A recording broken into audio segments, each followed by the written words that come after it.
Hello students, आप लोगों को फिर से स्वागत है लिमिट्स एजुकेशन के एक न्यू से वीडियो में। तो जैसा कि आप लोग जानते ही हैं कि अभी हमारा चल रहा है डीएवी मैथ्स बुक के क्लास 8 का मेंसुरेशन वाला चैप्टर, जिसमें कि हम लोगों ने बहुत सारे चीजों के एरिया को ऑलरेडी कैसे फाइंड आउट करेंगे हम ऑलरेडी जान चुके हैं। जैसे कि क्यूब हो गया, क्यूबॉइड हो गया, रेक्टेंगल हो गया, पॉलीगॉन, ऑक्टागॉन, हेक्सागॉन। ठीक है, इस तरह के बहुत सारे चीजों के किस तरह से एरिया को निकाला जाता है, इन सभी चीजों को जान चुके हैं। तो इसी के साथ आज हम जानेंगे कि एक राइट सर्कुलर सिलेंडर के कैसे हम एरिया को निकालते हैं। ठीक है, लेकिन उससे पहले तुम थोड़ा सा ये जान लो कि राइट सर्कुलर सिलेंडर किसको कहा जाता है। ओके, सिंपल सी चीज है। मान लो तुम्हारे पास इस तरह का एक सिलेंडर है।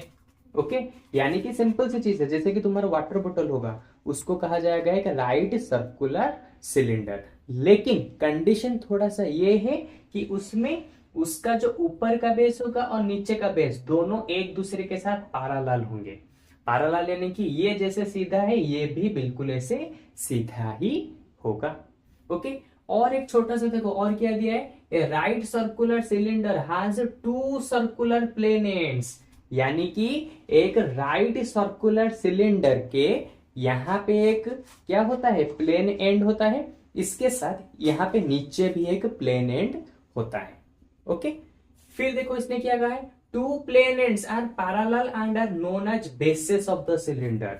ये दोनों एक दूसरे के साथ पैरेलल हैं। इसके साथ इन दोनों को कहा जाता है इस वाले सिलेंडर का बेस, जैसा कि मैंने यहां पे बनाया है। ओके, और यहां से लेके यहां तक इसको कहा जाएगा हाइट, कि ये सिलेंडर का लेंथ कितना होगा इसको कहा जाएगा हाइट, जो कि मैं यहां पर बता चुका हूं। ओके, और जैसा कि तुम देख सकते हो इस सिलेंडर का ऊपर का बेस और एक नीचे का बेस, ये दोनों क्या है, सर्कल है। और जहां पे सर्कल होते हैं वहां पे रेडियस तो होता ही है, तो इसलिए इसका यहां पे ये वाला हो जाएगा रेडियस, यहां से यहां तक हो जाएगा रेडियस। ये तो तुम पहले से ही जानते हो। और एक चीज देखो, पेरीमीटर, यानी कि अगर मैं बोलूं कि इसका पेरीमीटर तुम्हें निकालना है। ओके, पेरीमीटर यानी कि देखो, पेरीमीटर यानी कि सिलेंडर का ये वाला पार्ट।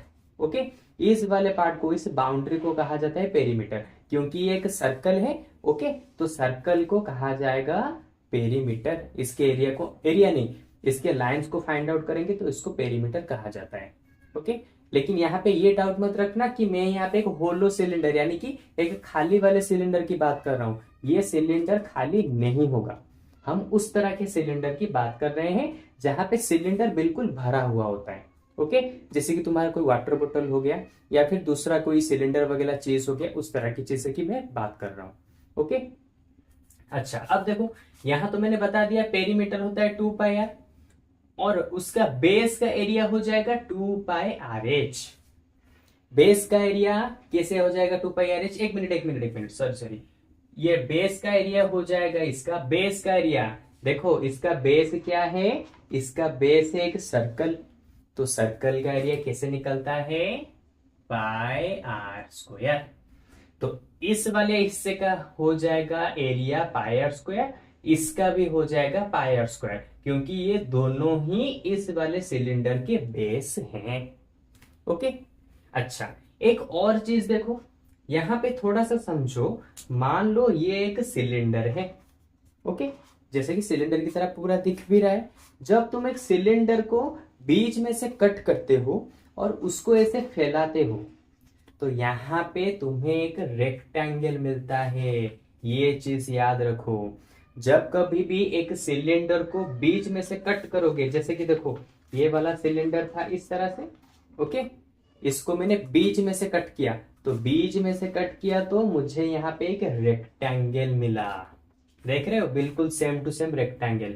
जब मैं इसको फोल्ड करूंगा तो ये बन जाएगा हमारा सिलेंडर। देख रहे हो, बिल्कुल सेम टू सेम। ओके, अच्छा अब ये चीज मैं तुम्हें क्यों बता रहा हूं, इसीलिए बता रहा हूं ताकि आगे चल के हमें इसकी जरूरत पड़ेगी। अगर ये कॉन्सेप्ट समझे होगे तो ही जाके तुम इसके एरिया, यानी कि इसके दो तरह के एरिया निकलते हैं, पहला होता है कॉर सरफेस एरिया और दूसरा वाला होता है टोटल सरफेस एरिया। इसको निकालने में तुम्हें इस वाले कॉन्सेप्ट की जरूरत पड़ेगी। ओके, तो देखो इस वाले सिलेंडर को मैंने खोल दिया, तो जैसे ही खोला यहां पे मुझे एक रेक्टेंगल मिला। तो चलो एक रेक्टेंगल को यहाँ पे ड्रॉ करते हैं। तो लो रेक्टेंगल को मैंने ड्रॉ कर दिया। अब इसी वाले रेक्टेंगल को जब तुम फोल्ड करोगे तो सिलेंडर बनेगा, सिंपल सी चीज। अच्छा एक और चीज यहाँ पे देखो, इसका हमें लेंथ ब्रेड भी तो लिखना पड़ेगा ना। ओके तो देखो इसको जब मैं रब करता हूं इस तरह से, तो इसका हाइट जो होता है सिलेंडर का हाइट वही होता है, देख ही सकते हो बिल्कुल सेम टू सेम। तो इसी तरह से जब मैं इसको खोलूंगा तो ये वाला जो होगा इसका सिलेंडर का हाइट भी वही होगा। इसका मतलब इसका ब्रेड्थ हो जाएगा सिलेंडर के हाइट के साथ इक्वल, यानी कि h। ओके अच्छा अब क्या चाहिए देखो, अब हमें चाहिए इसका लेंथ, यानी कि इसका लेंथ। तो इसका लेंथ सिलेंडर के किसके साथ इक्वल हो रहा है, सिंपल सी चीज, ऐसे फोल्ड करो पता चल जाएगा। जैसे ही मैंने इसको फोल्ड किया तो मुझे सिलेंडर का नीचे का हिस्सा मिल गया। तो इसका मतलब सिलेंडर के नीचे का हिस्से का पेरीमीटर जो होगा इसका लेंथ भी वही होगा, क्योंकि इसी लेंथ को जब मैं फोल्ड करता हूं तो यहां पे मुझे इस सिलेंडर का पेरीमीटर मिलता है। तो इसका मतलब इसका पेरीमीटर जो होगा इस लाइन का, इसका लेंथ भी वही होगा, यानी कि 2πr हो गया, 2πr। ओके अच्छा अब तो तुम्हें पता चल गया कि सिलेंडर के कौन सा पार्ट किसके साथ इक्वल होगा। सिंपल सी चीज है, सिलेंडर का हाइट जितना होगा एक रेक्टेंगल का ब्रेड्थ उतना ही होगा। सिलेंडर का बेस का पेरीमीटर जितना होगा उसका, यानी कि एक रेक्टेंगल का लेंथ का भी उतना ही होगा। ओके ये चीज तुम समझ गए। अब ये चीज मैंने इसीलिए बताया है कि कर्व सरफेस एरिया को निकालने में हमें मदद मिलेगी।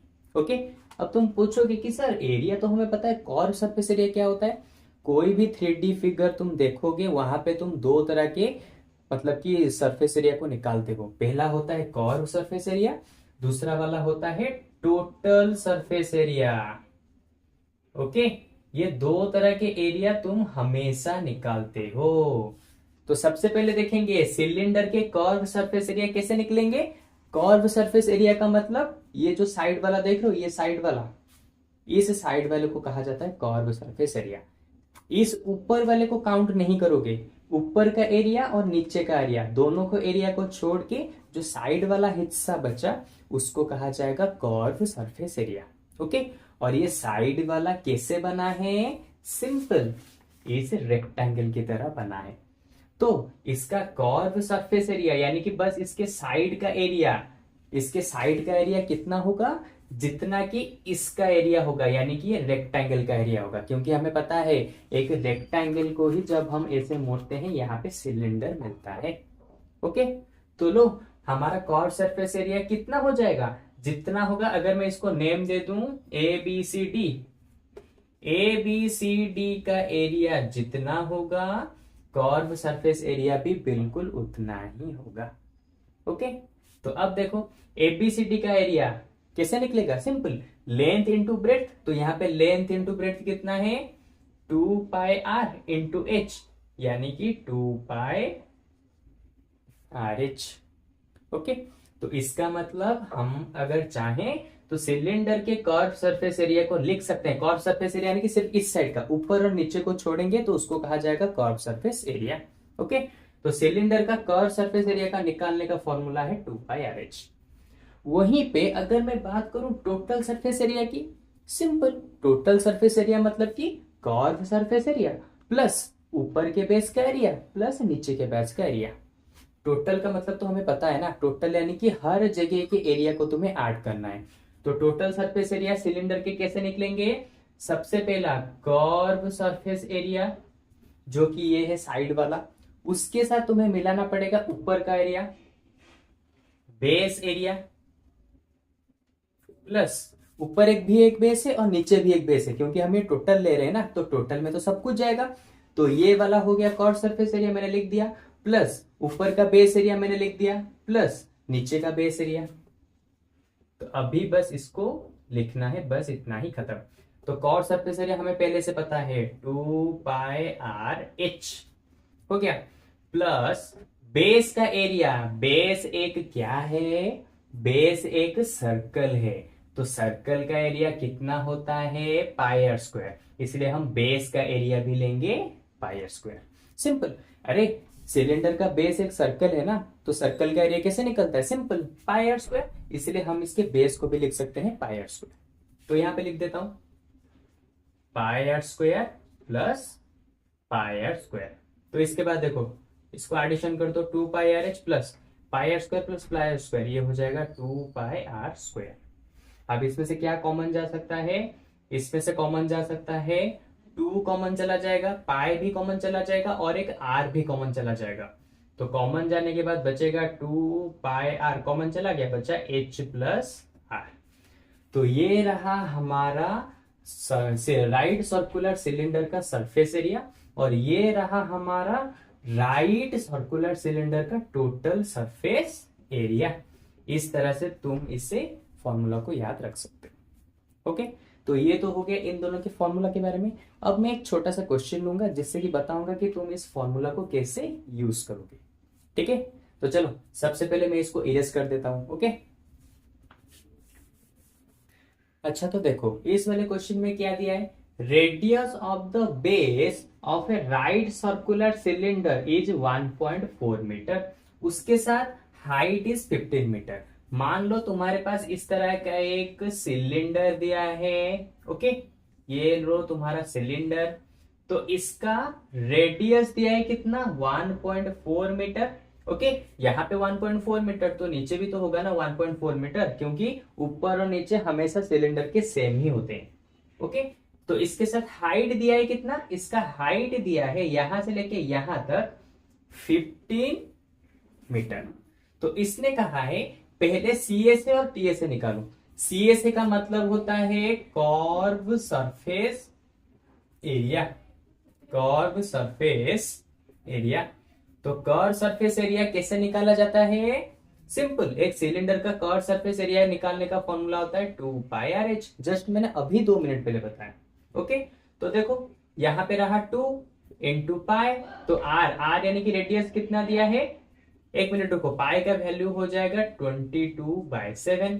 ओके, इंटू रेडियस कितना दिया है 1.4, मैं 1.4 को लिख सकता हूं 14/10, क्योंकि यहाँ पे फ्रैक्शन है तो मल्टीप्लाई करने में मुझे थोड़ी सी इजी होगी, इसलिए मैंने इसको 14/10 कर दिया। इंटू हाइट कितना दिया है 15। ओके, आप चाहो तो यहाँ पे इजीली ऊपर भी लिख सकते हो, इसका रेडियस हो गया 1.4 मीटर और हाइट हो गया 15 मीटर। अब बस इसको सॉल्व करो, 7 ये 2 जा, उसके बाद 2 से ये हो जाएगा 5 कैंसल, ये आ जाएगा 5 से ये हो जाएगा 3, उसके बाद 3 2 जा 6, तो 22 इंटू 6, तो ये आ जाएगा 6 2 जा 12, ये 1, 6 2 जा 12 1 13, तो 132 स्क्वायर मीटर। और क्योंकि ये सभी कुछ मीटर में थे तो मैंने मीटर साइन दिया, और एरिया जब हम निकालते हैं वहां पे हम स्क्वायर यूनिट देते हैं, इसलिए मैंने स्क्वायर भी यहाँ पे लगा दिया। ओके, अच्छा ये तो हो गया पहले वाले का आंसर। अब बीट डबल आई में क्या दिया है, देखो बीट डबल आई में दिया है टोटल सरफेस एरिया निकालना है। एग्जाम में क्वेश्चन में इस तरह से भी पूछ सकता है कि फाइंड सीएसए एंड टीएसए, तो तुम्हें इसको भी याद रखना है, इसके शॉर्ट फॉर्म को भी तुम्हें याद रखना ही पड़ेगा। ओके, तो टीएसए कैसे निकलता है, 2 pi R whole into H plus R, simple. तो 2 रहा, पाई का वैल्यू हो जाएगा 22/7 इंटू रेडियस हम यहाँ पे कितना लेंगे, तो रेडियस यहाँ पे हम ले जाते हैं 14/10 इंटू, एक काम करते हैं 14/10 हम 2 pi R into H plus R, हाँ 14/10 में यहाँ पे लिखता हूं, एच हाइट कितना है 15 प्लस रेडियस को मैं यहाँ पे लिखता हूं 1.4। ओके, यहाँ पे मैंने चेंज इसलिए किया क्योंकि फ्रैक्शन को फ्रैक्शन के साथ सॉल्व करने में इजी होगा, और यहाँ पे होल नंबर एक साथ इजीली ऐड हो पाएंगे, इसीलिए मैंने इस तरह से लिखा। ओके, तो इसको सॉल्व करो, 2 पाई आर, तो ये कैंसिल होगा तो 17, तो 7 7 से 7 ये 2 जा, उसके बाद 2 से ये हो जाएगा 5 जा, तो 22 इंटू 2 हो जाएगा 44 डिवाइडेड बाय 5 होल इंटू ये वाला हो जाएगा 16.4। अब इसको चाहे तो और भी सॉल्व कर सकते हैं, 44 डिवाइडेड बाय 5 इंटू 16.4 को लिख सकते हैं 164 डिवाइडेड बाय 10। ओके, तो इसके बाद ये कैंसिल हो जाएगा 2 से, तो बचा 5, ये 2 से कैंसिल बचा 22। ओके, फिर ये 5 से कैंसिल नहीं हो पाएगा, तो अब क्या करें, हाँ simple, 164 into 122 into 22 divided by 5 into 5 आ जाएंगे 25। ओके, अब इन दोनों को मल्टीप्लाई कर दो, कितना आ जाएगा 164 इंटू 22, तो 4 2 जा 8, 6 2 जा 12, 1 2 1 जा 2 1 3, 4 2 जा 8, 6 2 जा 12, 1 2 1 जा 2, ये 1 3, तो आ जाएगा 8, ये आ जाएगा 10, 1 3 प्लस 1 4 5 6, ये 3, तो ये आ जाएगा हमारा कितना 3608 डिवाइडेड बाय 25। ओके, और अगर तुम चाहो तो इसको डेसिमल में कन्वर्ट करके भी तुम्हारी मर्जी तुम ला सकते हो, तुम्हारी मर्जी, अगर चाहो तो इजीली इसको कन्वर्ट भी कर पाओगे डेसिमल में। ओके, ये तुम्हारा काम है, अगर चाहो तो कर सकते हो, यहाँ पे रखना चाहो तो भी रख सकते हो। तो यहाँ पे हमारा आंसर कितना निकला 3608 divided by 25 square metre. Okay, तो लो इसी के साथ हमारा टोटल सरफेस एरिया भी इस वाले का निकल गया, कितना इजीली। ठीक है, तो चलो इसी के साथ हमारा राइट सर्कुलर सिलेंडर का पूरा कॉन्सेप्ट यहीं पे खत्म हुआ। किस तरह से फॉर्मूला निकला, कैसे हम फॉर्मूला निकालते हैं, इन सभी चीजों के बारे में मैंने यहाँ पे तुम्हें इजीली बता दिया, और इसके साथ एक क्वेश्चन को भी यहाँ पे सॉल्व करके दिखा दिया। ठीक है, तो आज के वीडियो में बस इतना ही। अगर तुम्हें इसके ऊपर कुछ भी डाउट है तो सिंपली हमारे वेबसाइट के ऊपर जाओ और वहां पे जाके हमारे लाइव क्लासेस को ज्वाइन कर लो, क्योंकि मैं लाइव क्लासेस के दौरान तुम्हारे साथ डायरेक्टली बात करके तुम्हारे सारे डाउट्स को क्लियर कराऊंगा। ओके, और लाइव क्लासेस बिल्कुल ही फ्री है, इसलिए तुम्हें फिक्र करने की बिल्कुल भी जरूरत नहीं पड़ेगी। ठीक है, तो चलो आज के वीडियो में बस इतना ही। अब हम लोग मिलेंगे इसके एक नेक्स्ट वाले पार्ट में इसी मेंसुरेशन चैप्टर के साथ। ओके, तो चलो बाय बाय।